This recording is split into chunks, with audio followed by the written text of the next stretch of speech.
Gold trusted gold buyers తాకట్టులో ఉన్న బంగారాన్ని విడిపించి ఈ రోజు ఉన్న మార్కెట్ ధరకే కొనబడును. మరిన్ని వివరాలకు సంప్రదించండి 7771077720. Welcome to RTV crime scene.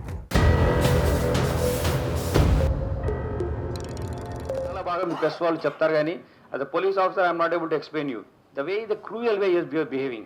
ఆయన రాచకొండ సిపి ఒక పోలీస్ కమిషనరేట్ ఓ కేసు గురించి ఇలా చెప్తున్నారు అంటే అది ఖచ్చితంగా గురుమూర్తి లాంటి కేసే అయి ఉంటుంది అనుకుంటారు. ఎస్, నిజమే. సిపి చెప్పింది కూడా సదరు గురుమూర్తి కేసు గురించి. తెలుగు రాష్ట్రాల్లో సంచలనం సృష్టించిన మీర్పేట్ హత్య కేసులో ఎట్టకేలకు పోలీసులు వివరాలను వెల్లడించారు. కట్టుకున్న భార్యను అతి కిరాతకంగా నరహంతకుళ్ళ మానవ మృగంలా గురుమూర్తి చంపిన తీరుకు టోటల్ పోలీస్ డిపార్ట్మెంటే షాక్ గురైంది.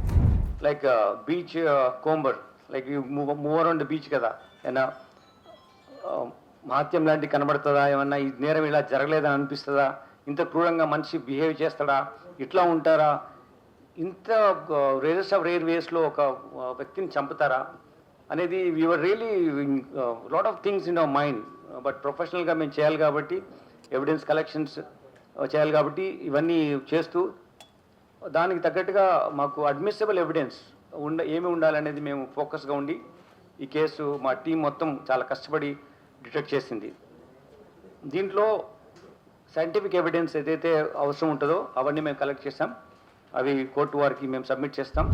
ముందు నుంచి చెప్పుకుంటున్నట్లే వెంకటమాధవిని ఆమె భర్త రిటైర్డ్ ఆర్మీ గురుమూర్తే హత్య చేశాడు.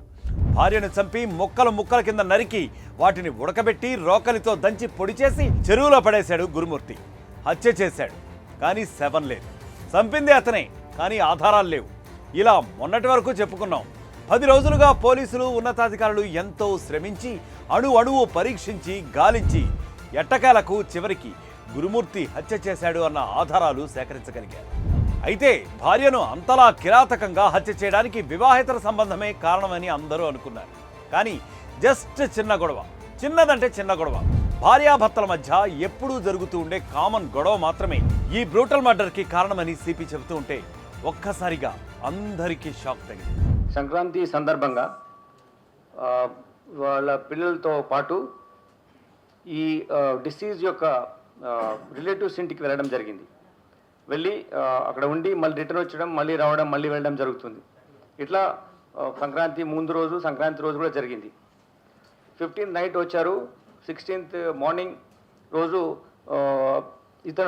అతను ఆవేశంతో ఇప్పుడు మా చుట్టాల దగ్గర బాగా ఉంది కదా, మంచిగా పిల్లలు అక్కడే ఉన్నారు అని మళ్ళీ అనేటువంటి అనాలోచితపూర్వమైనటువంటి ఒక అనవసరమైనటువంటి లైక్ సడన్ ప్రొవొకేషన్ అని కూడా అనలేము.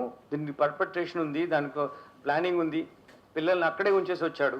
ఇతను ఈ విషయాలు అకారణంగా గొడవ పెట్టుకొని అతని వైఫ్ మీద దాడి చేయాలనే ఉద్దేశంతో ఎవిడెన్స్ పిల్లలు ఉంటే తెలుస్తుందని చెప్పేసి పిల్లల్ని వాళ్ళ చుట్టాల ఇంట్లోనే పెట్టేసి ఇక్కడ రావడం జరిగింది. వచ్చి భార్య పైన ఆ రోజు మార్నింగ్ ఆవిడని కొట్టడం స్టార్ట్ చేశాడు. తీసుకెళ్ళి గోడకు ఆవిడని తలను స్మాష్ చేశాడు, గట్టిగా కొట్టాడు గోడకి. She sustained injuries and then అంటే షీ ఫెల్ డౌన్. అప్పుడు పైన కూర్చొని గొంతు నులిమేసేసి ఆవిడ చంపడం జరిగింది. భార్యను చంపిన తర్వాత పోలీసులకు దొరకకుండా చిక్కకుండా ఉండాలి అన్న ఉద్దేశంతో గురుమూర్తి శవాన్ని మాయం చేసిన తీరు ఏదైతే ఉందో దాని విధానాన్ని సిపి చెబుతుంటేనే వెన్నులో వణుకు పుట్టిస్తోంది. అసలు ఓ మనిషి తనను నమ్ముకొని వచ్చిన భార్యను ఇంత దారుణంగా క్రూరంగా చంపాడు అంటే అసలు అతను మనిషా మృగమా అన్న అనుమానాలు వస్తున్నాయి. ఆవిడ చనిపోయిన తర్వాత ఆవిడ్ని ఇంట్లో ఉన్నటువంటి కత్తితో ఫస్ట్ లెగ్స్ కట్ చేసి, తర్వాత 2 చేతులు, బాడీ పార్ట్ ఒకటి, దెన్ తల, ఈ 4 పార్ట్స్ కట్ చేసి వీటిని ఒక వాటర్లో పెట్టి హీట్ చేస్తాం కదా మనం చిన్నప్పుడు స్నానం చేయడానికి పెట్టుకునే అటువంటి దాంట్లో పెట్టి చిన్న పార్ట్స్ చేసిన అన్ని పెట్టి హీట్ చేశాడు, బాయిల్ చేశాడు. తర్వాత వాటిని తీసుకున్న బాయిల్ చేసిన తర్వాత ఈ ఆ పీసెస్ తీసుకెళ్ళి even it's two I don't understand how a person can behave like this. It's ultimate stature of barbaric nature, inhuman way of doing thing. Utterly it is rarest of rare ways of doing and killing a person this way without ఏ మాత్రం పశ్చాత్తాపం లేని విధంగా ఆ ఇంట్లో చంపిన తర్వాత ఆ చిన్న ఇల్లులో చంపిన తర్వాత ఒక ఇంట్లో రెంట్కుంటాడు అతను. చంపిన ఆ బాడీలో ఉన్న పార్ట్స్ తీసుకెళ్ళి ఒక పెద్ద స్టవ్, వాళ్ళ ఇంట్లో ఎవరు గెస్ట్లు వచ్చినప్పుడు చేయడానికి ఒక స్టవ్ ఉంది, దానిపైన పెట్టేసేసి ఆ సిలిండర్ కనెక్షన్ ఇచ్చేసేసి ఈ బాడీ బాయిల్ చేసిన పీసెస్ని ఆ మంటలో పెట్టి కాల్చాడు.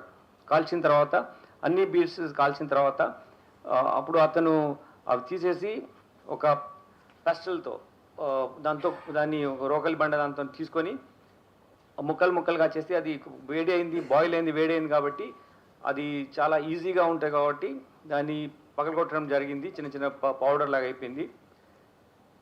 అయితే లొకాట్ ప్రిన్సిపల్ ఉంటుంది. ఇక్కడ నేరస్తుడుగా నేరం చేసినప్పుడు తప్పకుండా ఆయన యొక్క ఎవిడెన్స్ అక్కడ వదిలిపెడతాడు. ఆ ఎవిడెన్స్ వదిలిపెట్టిన ఎవిడెన్స్ని పట్టుకోవడమే ఆ పోలీస్ అధికారుల బాధ్యత. సో ఆ ప్రిన్సిపల్ మాకు ట్రైనింగ్లో చెప్పిన ప్రిన్సిపల్ ఆధారంగా ఇతను చేస్తున్న తప్పులు అతను అనుకున్నాడు, అది ఎవరు చూడరు, ఎవరు ఒక్కడే ఉన్నారు కదా అని. కానీ we got sufficient evidence to prove this and we got that. అది చేసిన తర్వాత ఆ ముక్కలు అవన్నీ చేసి ఒక బకెట్లో వేసి 6 o'clock టైంలో ఈవినింగ్ తీసుకెళ్ళి అక్కడ ఉన్నటువంటి జిల్లాల కూడా చెరువు దగ్గర తీసుకెళ్ళి, పెద్ద చెరువు తీసుకెళ్ళి అక్కడ వేశాడు. మనిషిని అమరూపాలు లేకుండా మాయం చేసిన గురుమూర్తి చివరికి పోలీసులను కూడా తప్పుదోవ పట్టించే ప్రయత్నం చేశాడు. క్లూస్ అనేవి ఒక్కటంటే ఒక్కటి కూడా దొరకకుండా మిస్లీడ్ చేసేందుకు ప్రయత్నించినట్లు సిపి తెలిపారు. మేము క్వశ్చన్ చేస్తున్నప్పుడు ఈ ఎక్స్ట్రా జ్యుడిషియల్ కన్ఫెషన్ ఏదైతే వాళ్ళ మేనమామకు చేసినటువంటిది కన్ఫెషన్ ద్వారా ఎన్నో ఇన్ఫర్మేషన్ ద్వారా మనం చేస్తున్నప్పుడు ఫస్ట్ అతను చాలా ప్లాన్డ్గా తీసుకెళ్ళి అక్కడ ఒక డంప్ ఉంటుంది అనమాట. ఇది మనం జనరల్గా తీసుకెళ్ళిపోయి వేస్ట్ అక్కడ పడేస్తాం కదా, అటువంటి ప్లేస్ ఒకటి ఉంది చెరువు దగ్గర కట్ట పక్కన అట్లా. సో అందులో పడేసాము, బాడీ పాస్ చిన్న బ్యాగ్లో పెట్టి, అది ఎవరో మున్సిపాలిటీ వాళ్ళు తీసుకెళ్లారని వాళ్ళకి చెప్పాడు. అది యాక్చువల్లీ అది కాదు, ఆయన మళ్ళీ తీసుకెళ్ళి నీళ్ళలో కలిపడమే కరెక్ట్. అట్లా ఎట్లా చెప్పేసేసి మున్సిపాలిటీ తీసుకెళ్ళిపోయారు అని చెప్పి మిస్లీడ్ చేయడానికి కూడా ట్రై చేస్తాడు. చాలా విధాలుగా అతను పోలీసును మిస్లీడ్ చేయడం కానీ ఈవెంట్ చేయడం చేస్తాడు. ఇంత ఘోరంగా భార్యను చంపిన గురుమూర్తికి ఏమాత్రం ఇప్పటికీ పశ్చాత్తాపం కూడా లేదని సిపి తెలుపుతున్నారు. నరరూప రాక్షసుల్లా ప్రవర్తించిన అతను ఇప్పటికీ తాను చేసింది తప్పు అనుకోవటం లేదు అన్నారు. ఇది ఒక రేరెస్ట్ ఆఫ్ ది రేర్ కేసుగా సిపి చెప్పుకుంటూ వచ్చారు. అతనికి ఏమాత్రం పశ్చాత్తాపం లేకుండా, ఏమాత్రం అతను చేసిన క్రూరమైనటువంటి చర్య పైన ఎటువంటి remorseless, doesn't have any guilt for doing this offense. And this is rarest of rare ways a person behaves this way. దాంపత్య జీవితంలో గొడవలు సాధారణం. అర్థం చేసుకుంటే అది అందమైన జీవితం అవుతుంది, అపార్థం చేసుకుంటే మాత్రం జీవితం అంతం అవుతుంది అనడానికి ఈ గురుమూర్తి సంఘటనే ఒక నిదర్శనం. So people be careful. మరిన్ని వీడియోస్ కోసం ఛానల్ ని సబ్స్క్రైబ్ చేయండి. లేటెస్ట్ అప్డేట్స్ కోసం వాట్సాప్ ఛానల్ ని ఫాలో అవ్వండి. ఆ లింక్ డిస్క్రిప్షన్ లో ఉంది.